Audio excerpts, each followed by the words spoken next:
Next question for you guys. Name some of the qualities that good coaches possess. What would you say? Be giving of your time is the big one. You got to be giving of your time and love and passion for the game. And realize it's a game. Try to make it fun and be prepared. And that's what I think. I think being prepared. I mean, that's what I really loved about my high school coach. He wasn't warm and fuzzy by any means. He was a real tough dude, and I just really loved playing for him because I felt like we were the best prepared team, and that was kind of my philosophy. Is, I wasn't really warm and fuzzy with my players either, but they knew that they were going to be prepared for the game. That I just put my heart and soul into it, and so just doing everything you could to help your players because they're playing this game because they love it and they want to be successful. I think all great coaches set really high expectations. I think they really try to get the best out of their players, whether their players be super talented or not, but just trying to achieve the most that you can. So I think that's a big one for me. To me, it's about that it's not about you, that you have an opportunity to teach something bigger than yourselves, and if you can get your teams to believe in that and have a common goal, that it's about, once again, something much bigger than you, that's to me is a sign of success.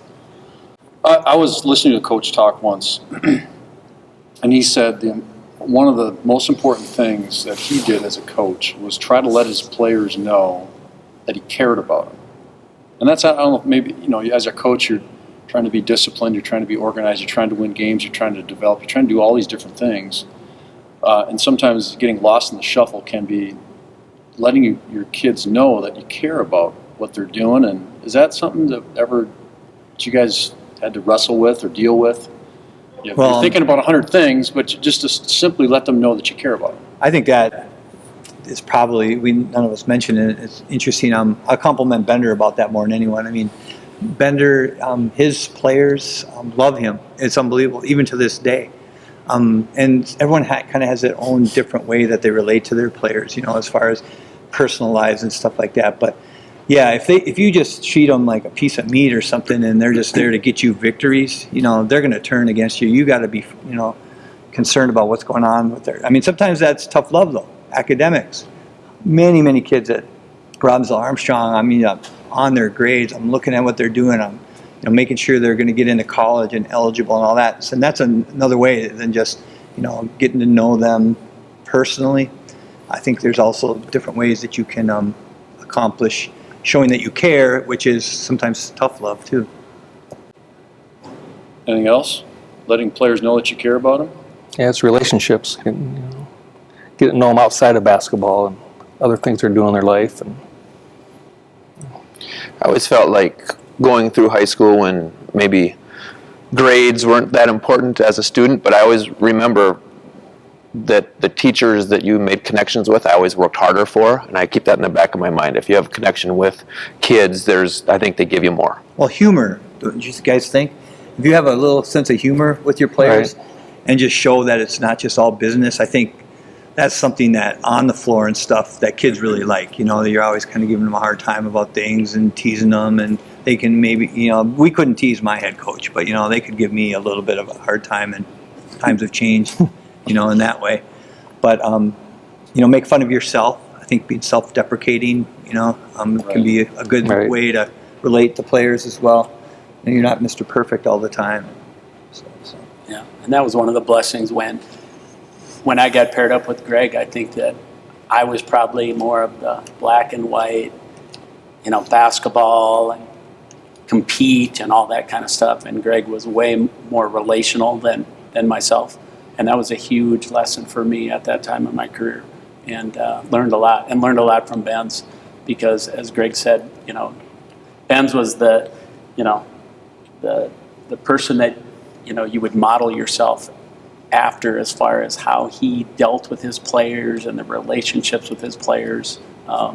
It's very impressive, because when it's all said and done, the wins and losses are fun, but it's way more the relationships. And, that's one thing that Steve had figured out from day one. Thank you. Yeah.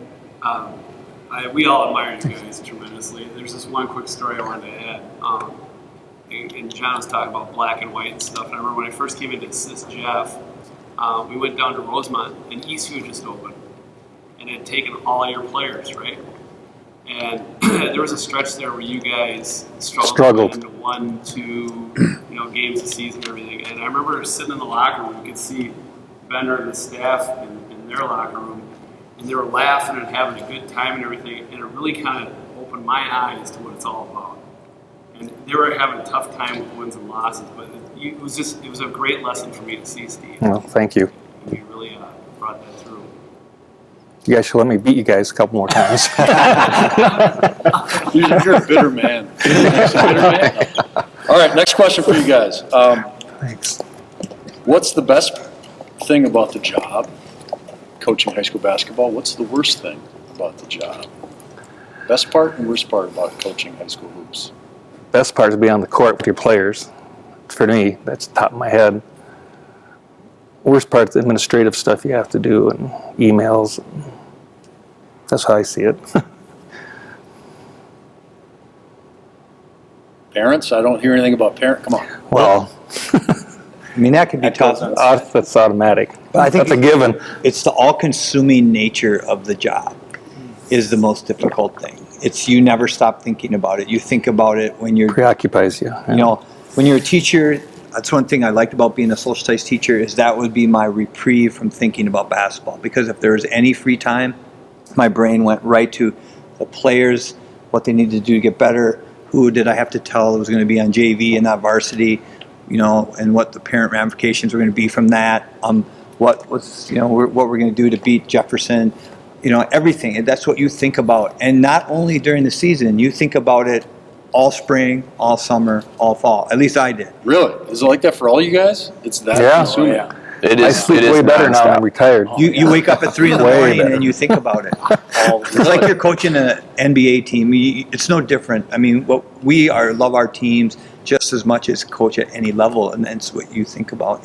I think, and that's one of the reasons I retired because it was tough for me. The older you get, you wake up in the middle of the night more, and then you. That happens anyways. But then this is the problem. Then you start thinking about your team and you can't get back to sleep. That happened to me. And so I was just like going on a half-empty tank in school. And I just said, you know what, I'm going to do it a couple more years and I'm done. And being an assistant now has been fun. I've enjoyed it. Best part of the job, Dave? Worst part of the job? What do you think? The best part certainly is the kids and the camaraderie with coaches and your staff, and then just the uniqueness of starting together and then trying to get however you get in that journey and that process is the best part, without any question. That's a good point. The worst part, well, the obvious is the cuts at the beginning, especially when no matter what, Yeah, that's a good point. that's a challenge. But in Eden Prairie, we've had enough numbers that at some point you're cutting not just pretty good players, but great kids that you've developed relationships from the time you're in 4th grade, and that's really, really difficult. But the additional is the consuming of your time, and I think the job has changed a lot from 25 years ago. For example, we just had our golf tournament because we have a budget of $0 in Eden Prairie. We have no budget. So if we want new uniforms, basketballs, we have to fundraise all of it. So we just had our golf tournament last Monday, which the tournament itself is fine, but the 2 months of asking for donations and silent auction items, and that's just something that people don't even consider as part of it is a 12-month job for sure. What about parents? Come on. To be quite honest with you, I think that, I can only speak for myself. I think what becomes the culture that your program has and stuff like that, I think that you as a coach can control that quite a bit. And, parents are more of an issue, I think, than they were in the past. I think there's a lot more entitlement. There's a lot more expectations than there used to be, scholarships. And I think that AAU has kind of led into that a little bit. But At Lakeville North, I really don't deal with a whole lot of parent issues, to be quite honest with you. And I think it's a variety of factors, and I feel very fortunate of that. But yeah, it's something that, you obviously have to manage. And, and kids, they look at things a little differently nowadays too, I think. It's just times have changed some, but not all for the worse. But yeah, it can be a challenge, but, it's not a real problem in Lakeville anyway for me. I think communication is huge. I mean, if you tell the players where they stand, you don't get a lot of complaints. What you'll get is some transfers. That happened to us quite a few times where, here's where you stand, you're not as good as you think you are, and then they would be at a different school. Had that happen a few times. But, just constantly meeting with your players and telling them, here's where you stand, here's what's going on. I mean, I got a couple phone calls from parents through the years, and the next day I'd go right to the player and just say, hey, your dad called. He called? Really?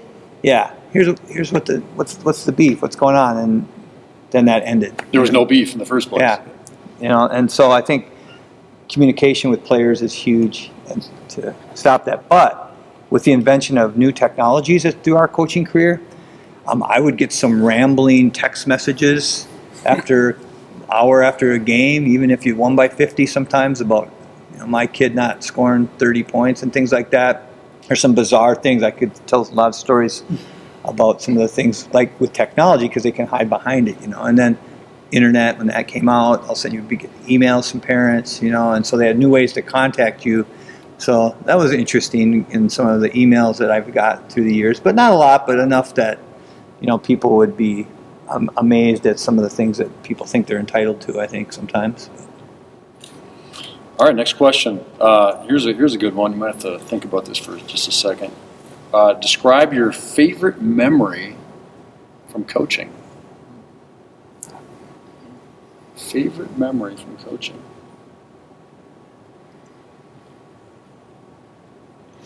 I'll go first. So the one that still stands out to me, well, there's two, but the first one is when we finally made it to the state tournament the first time. I think that's probably big for everybody. The previous year, we had lost a heartbreaker to Jefferson in the section final. A year before that, we lost to Kennedy in a semifinal. And both those games, one possession games, and we had really good teams and younger coach, and just kind of feeling the burden of I'm not achieving what I should be doing in that mindset, and then when you break through that first time, then I remember maybe even what's the word? Well, obviously relief was maybe at that time, but just that sense of making it that first time was very special. The other game memory certainly was a state tournament game when we beat Eastview, where Grant Schaefer scored 39 points in the second half, 42 total, and he had scored 9 points a game during the regular season. Right. And we had really no business when we had two starters out that game, and Eastview was really, really good, and there was a little history there between the two teams as well. Mark Gerber was coaching for Eastview, right? I think that's correct. Yes, and so we won in overtime, and that game has kind of in my mind, certainly one of the better memories. Favorite memory, guys, from coaching. Coaching. Want me to go? Go ahead. Coaching since Eden Prairie's here, but Dave wasn't coaching that time. As Tobin was coaching in my 2001 team. We were down 5 with 5.2 seconds left. They had missed a free throw. We were down 5. We came up, headman the ball, and Anthony Picaro hit a 3-4 timeout. Our last timeout, we're down 2, 1.7 left. They got to go the full length of the court. We tip it and it goes to Corey easily. A really good player for me. He's playing in Australia, by the way. 6'9". Yeah, 6'9" kid, and gets fouled, taking a 3. They call the foul, no time on the clock. And he steps in line and makes all 3. He was like 4 for 8 during the game. No time on the clock, we're down 2, and he makes all 3 with no time and won that game. So I remember the players in the locker room afterwards, it was how happy they were, and everybody was, of course. But that sticks out. It was hard beating Eden Prairie. State tournament, my first year at Rosemount. We won a 5 overtime game. I was at that game. 5 overtime Albert against Albert Lee. 1 overtime against Apple Valley in semis, and then we won by 1 point in the section final game to go to state. So, Wow. yeah. Well, I have one it's kind of embarrassing that it's one of my favorite memories because I think my personal record against this coach, I think, was 1 win and 30 losses or something like that. So you can imagine who that is. That was Hopkins, and I still have probably 50 emails that we got when we beat them in 2006.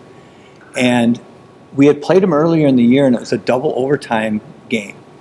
And we almost won, and they shot 48 free throws, and we shot 10 in that game. And we still, because it actually helped us. 48 free throws in a high school game. They couldn't make a free throw, so that helped us, actually. And there's a guy named Scoldman, he got on cable television and said, they're a scrappy little team, but we knew we weren't going to lose to them. And it was a day as a VCR, so I got the VCR tape and I put it in the TV before we go to Hopkins the second time, and I played that, and who knows if that had anything to do with it. But we had Alex Rubin as a sophomore that year, and our team only won 15 games that year, and Hopkins went 31-1 that year, and we beat them at Hopkins, and that was awesome. But beating Hopkins was such a big deal that I'm not lying. 50 emails, I still have them, that people, how great we played and all that stuff. And then, of course, we had that run in 2007 to the state championship game, and the game that, if you weren't following our team, you wouldn't know about was the biggest win probably of my career, was beating Wayzata. They're number 1 seed. We are the number 4 seed in the section, and we made it to the state championship game. And we were down 7. We had been ahead the whole game, and all of a sudden they went on this run. They had the Taylor brothers and some other good players, and we were down 7 with about 3 minutes to go, and I had that sinking feeling in my gut, like, man, this is not good. And one of our players said, we're not losing this game. His name was Scott Cates, and so we ended up winning that game, and it was amazing that those players just believed that they weren't going to lose, and so that to me was really cool, just to see them.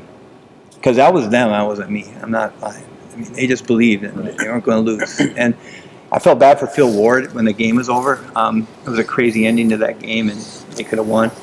And because Wayzata hadn't been to state since the 50s, That's right. And they finally just broke through. And Phil was a really good coach, and he had never been there.